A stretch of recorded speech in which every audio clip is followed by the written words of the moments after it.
중국의 대한반도 전략과 정책의 핵심은 무엇일까요?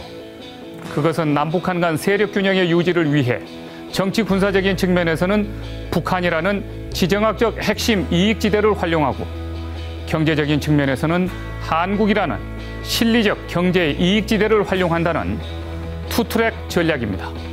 중국은 이러한 세력 균형 유지 정책을 통해서 한반도에서의 중국의 역할과 이익을 극대화하는 전략을 추구하고 있는 것입니다. 중국의 대한반도 정책의 3대 원칙은 평화와 안정, 그리고 한반도 비핵화입니다. 이는 중국이 남북한 전쟁, 북한 붕괴에 따른 혼란, 남과 북의 핵 보유를 반대한다는 입장을 갖고 있음을 의미합니다.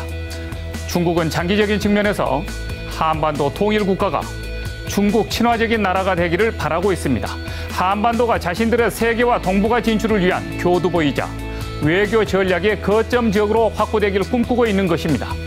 여기에 중국은 북핵 문제 해결을 위한 육자회담을 확대 발전시켜서 이를 동북아 다자간 안보협력 체제로의 전환시킬 것을 원하고 있습니다.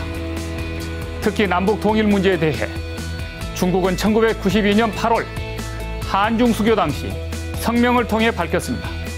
한반도의 평화적 통일에 대한 한민족의 염원을 존중하며 한민족 스스로의 평화 통일을 지지한다는 입장을 일관되게 견지해왔습니다. 중국은 남북한 간의 평화적, 자주적 통일, 당사자 간의 합의 통일을 바라고 있습니다. 미국과 중국과 같은 외세는 개입하지 말자는 원칙입니다.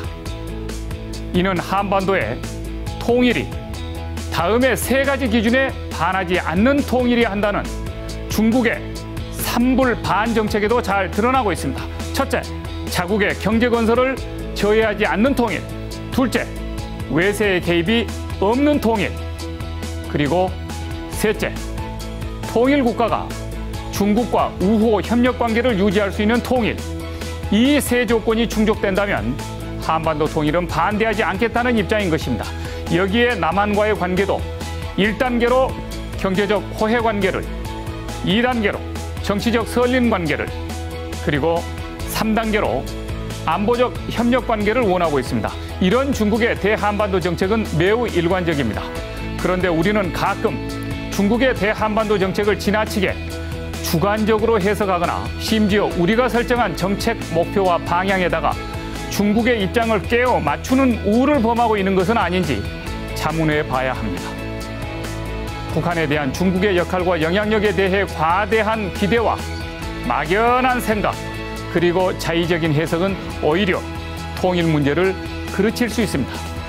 중국은 통일을 남북한 당사자들끼리의 문제라고 못 받고 있는데 박 대통령은 통일 논의를 중국과 시작하겠다고 해서 왠지 박 대통령의 이런 발언이 외교적 수사로 들리기보다는 외세적 수사로 들리는 이유는 무엇일까요?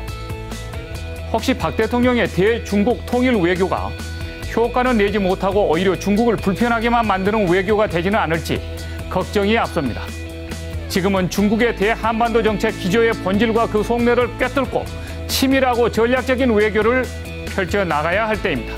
그래야 미래의 통일 한국, 대한강국의 길로 성큼 달려갈 수 있을 것입니다. 장성민의 시사탱크, 저는 내일 이 시간에 다시 찾아뵙겠습니다. 시청해주신 여러분 대단히 고맙습니다.